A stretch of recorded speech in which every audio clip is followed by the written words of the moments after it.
Great. By what you've seen, our attention this evening on the big story is on the Judicial Service Commission, and this is why. The President Uhuru Kenyatta has defended his decision not to gazette 41 judges picked by Judicial Service Commission, saying he has received adverse reports on some of them. And that is the conversation we're having this evening on the big story. Allow me to pick bits of an affidavit by Joseph Kinyua, head of public service, on the same. And with respect to this, he says, the president received adverse reports in respect to some of the persons recommended for appointment as judges after the names of the said persons were published in the media. That the president believes that the Judicial Service Commission ought to have considered the information while arriving at its recommendation. It goes ahead to say that it would be irresponsible and contrary to the office for the president to appoint judges or indeed any other public or state officers to office where serious questions whose probity and integrity should be above reproach. So what exactly happened within the Judicial Service Commission? These 41 individuals were nominated by the Judicial Service Commission. And this is where there's a concern. President Uhuru Kenyatta has representatives within the Judicial Service Commission, including the Chief Justice. So the question is, how did we get here? And the reports that President Uhuru Kenyatta is alluding to must have been shared by the Judicial Service Commission as well. I am assuming that at some point they also got to get the reports and were expected to make decisions based on the reports from the security agencies in the country, people who can look into the character of some of these individuals. So did the Judicial Service Commission receive the same documents that President Uhuru received? And if indeed they did, why are we here? So let's see if we can have this conversation with the lead reporter as well, Sophia Wanuna, who's joining us from town. Sophia, good evening. Lots of questions on this. How did we get here? The president has representatives within the JSC, including the Chief Justice. But on the other hand, there are those who are also supporting the president. They're saying you can't expect him to gazette people with questionable character. Sophia. Good evening, Linda. Just a quick correction perhaps there is that of the representatives of the president in the Judicial Service Commission is the Attorney General, not the Chief Justice, and of course the other members of the public that he gets to nominate. So key concerns around that those representatives are in the JSC. So what exactly happened with these reports touching on integrity that had been raised on these judicial officials during the vetting process? Why wasn't that put into consideration? And in that affidavit you just read, signed by Joseph Kinyua, it also highlights that the president has no timelines in as far as when these names are then given to him, when he must gazette. So he doesn't understand why this has become an issue of urgency. The other issues raised in that report or document is around the numbers, and the argument made is that for the Court of Appeal, for instance, the numbers are sufficient, and that if in fact the JSC felt they wanted to show them up, they should have had an assessment which they presented to make a case for. And this is backed up again with reports around the rationalization on those austerity measures the government has been taking across government. So that is the case being made, and that's the pushback in this matter that is now before court. We spoke a little bit earlier with the president of the Law Society of Kenya, who said whilst they did not want to comment on the issue right now, they were seeking to be enjoined parties on the same. They are looking, and we saw from a press release from them about a week ago, asking that the matter be expedited, that they wind up on this just to ensure there is no stoppage of activity. So to paint for us perhaps a picture and better understanding, having worked in the Judicial Service Commission, I have with me Professor Tom Ojenda, who was a member. Thank you, sir, for making time for the big story tonight. So first, I wonder what you make of all this, that there's a standoff. It's been ongoing for some time, 4 months since the JSC cleared these officials. Now the president coming out with this affidavit to give reasons, which I'm sure you have read. What do you make of it all? This is what you call a classical case of a crisis, constitutional crisis, created by the role of various players in the appointment of judges. Clearly, the presidency can at this point raise questions that should ordinarily form part of the process of appointment and that should have been forwarded to the Judicial Service Commission for consideration before appointment. And I think that is expressly within the ambit and powers of the JSC as constituted under Article 171 and defined in terms of powers under Article 172 of the Constitution. And the out an elaborate mechanism for the appointment of judges into office. And let me say this. It comes as a surprise also because the president has 4 appointees, 4 direct appointees to the Judicial Service Commission. He has, under Article 171H, the chairman of the Public Service Commission. Under Article 171G, 2 members appointed, 1 male, 1 female, general, who is A.G. Kihara, represents the president in the commission. So these are 4 nominees directly who report directly to His Excellency the President. So I think the President ought to have been and has been informed of this process, blow by blow and step by step. So this comes as a surprise. Yeah. So then, if he's saying there are integrity questions that were not canvassed by the JSC and that then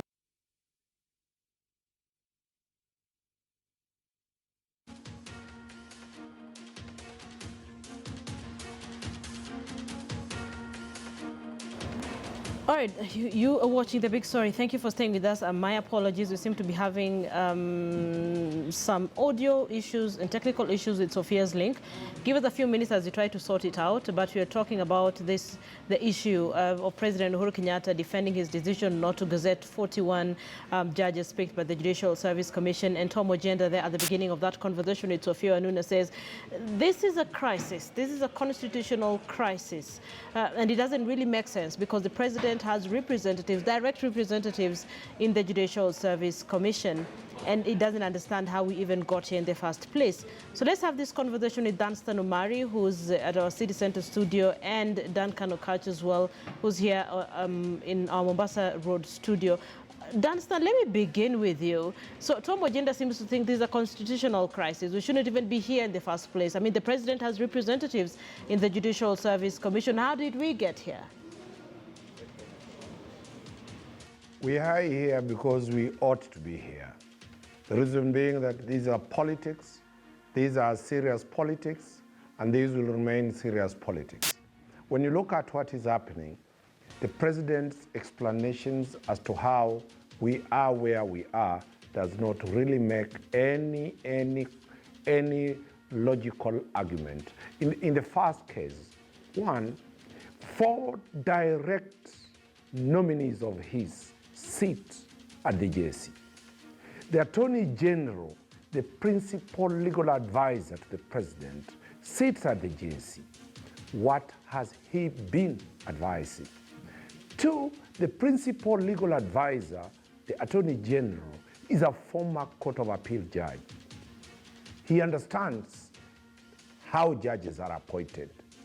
The allegation that there was no resources being allocated by the National Treasury does not make any sense because really the judiciary is an arm of government. When you talk that one arm of government can advertise, source for funds, recruit, go on KTN Live doing the interviews, and yet nobody raises that issue, it really doesn't make sense. Lastly, Linda, when you say the president is saying that he has some integrity issues, one thing that as lawyers we stand for is that some of these integrity issues the president has been told are raised by NIS. Have they been taken to court? Were they given to those contestants? Were they supported with any document? Some of those integrity questions are pure rumors. So therefore, what I am positioning, Linda, is that if anybody has an issue, and as we have been told, already they are serving judges. As we sit, they are judges of the Court of Appeal, they are magistrates who have been promoted to the High Court, they are judges in the High Court going to the Court of Appeal. If they are serving and they are really, and there are issues against them, then how do you allow them to serve yesterday? How did you allow them today to preside matters? So I think the president has is mad because the judiciary has not convicted the very many people that have been arrested and arraigned in court. The Friday arrests have not delivered any results to the president, and therefore the president is not happy to gazette these judicial officers. Hold on, you're also almost alluding to what your fellow lawyers who I spoke to the whole of today were saying. This probably is a revisit, quote unquote. Is my audio okay? Okay. All right, so we are good. Omari, you've basically compounded everything together because I want Kenyans to understand what you're talking about. You have, and break it down slowly, Omari, not everyone is a lawyer like you. So you have the Judicial Service Commission appointing 41 judges. The president gets to say, this, I've received reports that touch on the integrity of these individuals, and therefore I will not gazette. And he's giving his reasons through that affidavit that I alluded to at the beginning of this show. So one, the first point of concern is the Judicial Service Commission, because these are individuals that were vetted by the Judicial Service Commission. The Judicial Service Commission forwarded the names to President Uhuru Kenyatta. At what point, if at all, did the Judicial Service Commission drop ball? Because I said the report that President Uhuru Kenyatta is alluding to must have been the same report that was given to the Judicial Service Commission. So at what point did they forward the same names that now the president says have issues to the president? What the issue, Linda, is that you remember at one time, the National Executive never, this is not the first time they have refused to gazette judges. It goes on record that at one time, again, some judges were never gazetted. It took almost a year and a half for them to be gazetted until somebody went to court to force the president to gazette them. Two, there was an issue where Parliament was demanding that one of the members to JSC, Justice Wasame, was supposed to be vetted. The president refused to gazette him until the courts declared that Justice Wasame is presumed to have been sworn in. Third, we have another impasse now where the president is saying he will not gazette them. He has been quiet until a case has been filed in court. So the question Kenyans are asking, if there were indeed intelligence reports against these people, are those intelligence reports that can be tested in court?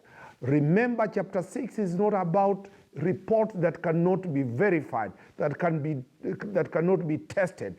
Therefore, even if there are intelligence reports, if they cannot be cross-examined, remember all the judges that have been appointed are lawyers by profession. They believe in the rule of law and they believe in tested evidence. So therefore, I don't think that the president has credible information that will stop anybody from being sworn in. You don't think the president has credible information that will stop anyone from being sworn in, but Omari, you do agree with me that if indeed the issues that the president is raising are true, then he has all the rights to refuse to gazette the 41 individuals.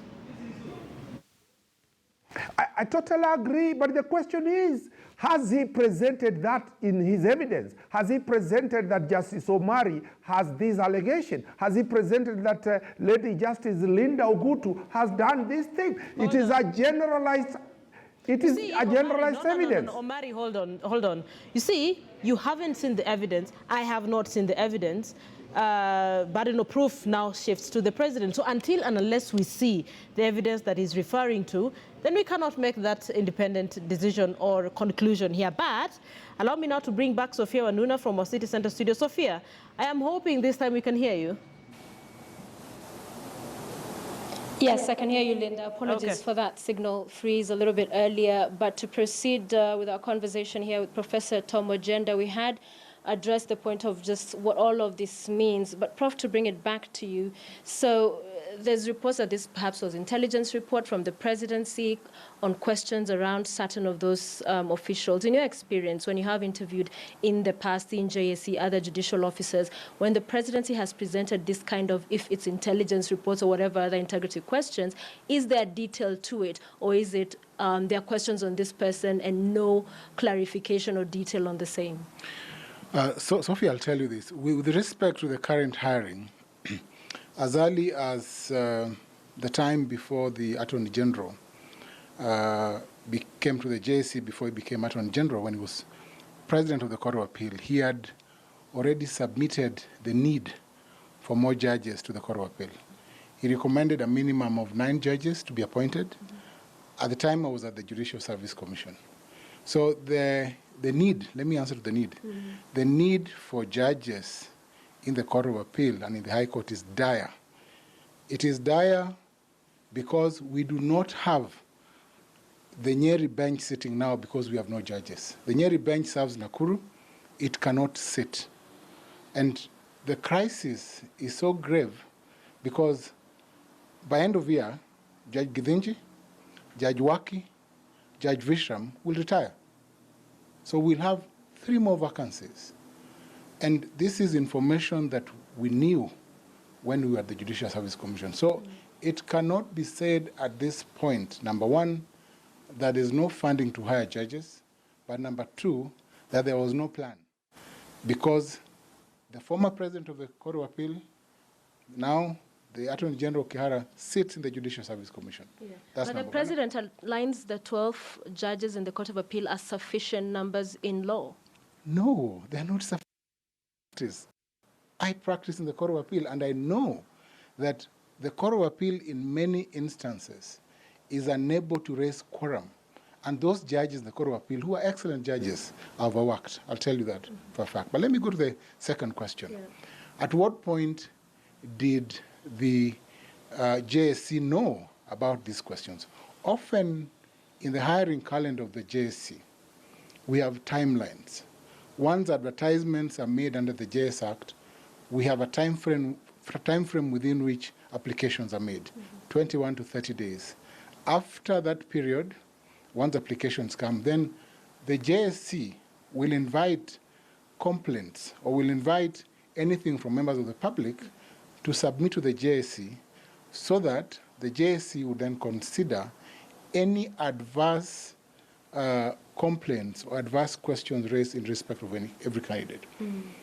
In the current case, and I can tell you this with information, as early as May, after the advertisements were made and the process was ongoing, indeed around July, let me say, the presidency wrote to the JSC and raised the same questions and told the JSC that there is a list of 21 judges. By the way, there are 21 judges, not a lesser number. 21 judges, both of the ELC, of the Court of Appeal, and of the Labour Court, against provisions. The JSC then wrote back to the presidency and sought information so that it considers that information. The presidency did not supply any further information other than saying that there are reservations about certain individuals. The JSC then considered the response at a meeting. In fact, the hiring was postponed for 21 days. And within these 21 days, there was communication and back and forth, and no information came forth. So the JSC, it would be said, took into account the concerns raised, and they went back and looked at all the issues that had been raised on these judges from ESCC, from CRB, from HELB, from KRA, all the compliance authorities in this country. Yeah. So that essentially what I'm saying is this, that all the questions that are raised now were raised with the JSC before the final list was brought. And JSC made a decision based on the fact that there was no sufficient material before it on this. And that has happened before. Before we hired the current High Court judges, the presidency raised questions. They raised questions before you had the Chief Justice, the current Chief Justice, and the judges of the Supreme Court. They also wrote and raised questions. And we considered all those reports before the final decisions were made. So the JSC usually is given those reports. And in this case, they have considered those reports. So how then does this play out in your view? It's a matter now before court. Does the court, or in terms of submissions that will be made by the various parties, will this information come out to the public? Because you imagine this is confidential accusations or whatever information of integrity concerns they have on these individuals. Now that it's properly before court, how does it work out? Let me tell you this, Waruna. Even integrity questions or allegations must meet a threshold before they can form a basis for rejecting an appointment. So that an allegation that so-and-so is said to be this, out of a rumor or a view of a third party, an anonymous third party, cannot stop an individual from becoming a judge. Remember, not everyone likes judges anyway. Judges usually rule against people and in favor of some, because in a case, there are two parties. One must win, one must lose. And clearly, you cannot expect every person to be happy about every judge serving in the bench. But judges, like everyone else, is entitled to a fair process. That fair process, the law imposes on the Judicial Service Commission, as it's created under Article 171, functions set out on 172, and indeed the JS Act, blow by blow, sets out the processes that must be followed in hiring judges. Let me say this. Under Article 168 of the Constitution, any complaint can be brought against a judge by any person, anytime. So it is not lost. These judges ought to be appointed. Once appointed, any question of impropriety at whatever point in their life or during their service can be brought and they can be removed. Tribunals can be formed. But that's what the affidavit counters and says. We want to avoid a scenario where, in terms of the kind of cost that will go into pass these people, then again go back into looking into their case. Why not ensure by the time they're being gazetted, they're fit for office? But again, back to this process. What are we expecting in terms of possible outcomes? Can the court rule, gazette these people, compel the president to gazette them, or say this matter still goes back to the JSC, whatever information you have, furnish it sufficiently to the commission? Let me tell you this. In 2016, we went through the same process. JSC nominated 14 judges. It took a total of 14 months for the 14 judges to be sworn in by the president. We had to go through a case. That time we had a robust Law Society of Kenya. Well, Law Society of Kenya, I must say, has changed. Now the presidency runs away, the President Allen runs away from an interview. Commissioner Macharia has not presented himself to respond to these questions. Let me tell you this. Then the Law Society, under the bold leadership of President Eric Mutua, went to court and challenged the refusal of the president to swear in judges. And the court granted orders. And let me tell you this, I foresee that this struggle will create or breed a constitutional crisis, but the courts will finally have to speak, because the Constitution ascribes different roles to the presidency or the executive and to the judiciary. By creating an independent Judicial Service Commission, it lays before the Judicial Service Commission the role of processing candidates for judge, and the role of the presidency is defined at the tail end as an executive power that completes the process, because the Constitution recognizes that the president is represented in the Judicial Service Commission by 4 commissioners. So he's part of the process from the beginning to the end. So the neat thing to do here is that I think there should be proper advice given to His Excellency the President on this process, and this should come from the AG, who is his appointee and who has been his eye in the Judicial Service Commission. And let me tell you, the Attorney General, Kihara Kariuki, the current AG, is a very competent person, an excellent lawyer who must be advising the President on a day-to-day basis on this process. Yeah. And I expect him to have done that, because he attends all meetings of the JSC. It's a very competent Attorney General. Okay. As we bring this to a close, was it not possible, you mentioned that perhaps the contested judicial officials are about 21 out of the 41. Wasn't it possible for the president then to gazette the 20 who have no concerns around them and then deal with, or would it have been obvious who is who? No, I think, well, I'll tell you this. I'm surprised that even some of the judges who have ruled, who have given favorable rulings to the government on matters devolution, are apparently in that list. It's shocking that some friendly judges are also part of that list. But there are also advocates who were nominated for ELC. They're also there. So it is 21, you cannot choose, you cannot cherry pick, because these, as I said, is a list that generally sets out names. It does not state the reason why these judges are unsuitable. Yeah. And it is therefore unfair to those judges, to the candidates, and it is unfair that we should have a public discourse on the integrity of judicial officers who are serving in the bench. Yeah. And if they are serving in the bench, let me tell you this, if at all the presidency is unhappy with the conduct or the standing of these judges, then they can move under Article 168 for their removal even now, because if judges are serving in the High Court and have only been appointed to the Court of Appeal, and you have questions about them, then they should not even serve as judges of the High Court. So this is very, that's why the complaints are, there's more than meets the eye. It's not about integrity. And which is what I was about to ask you in closing. What do you read? Is there an ulterior motive on this one? We've heard of revisit issues in the past. What do you read in this? First of all, it is a demonstration of the waning confidence that the executive has had on the judiciary. And I think as I say, the creeping move or interest to cripple judicial independence and mass of the judiciary. And it's very unfortunate. But I think a robust judiciary is good for the country. It is good that judicial independence be protected even by the executive, because it is good for the executive when we have proper checks and balances on governance. Because you see, we are here today, the next day we are in a different position. And a good judiciary is good for everybody. Okay.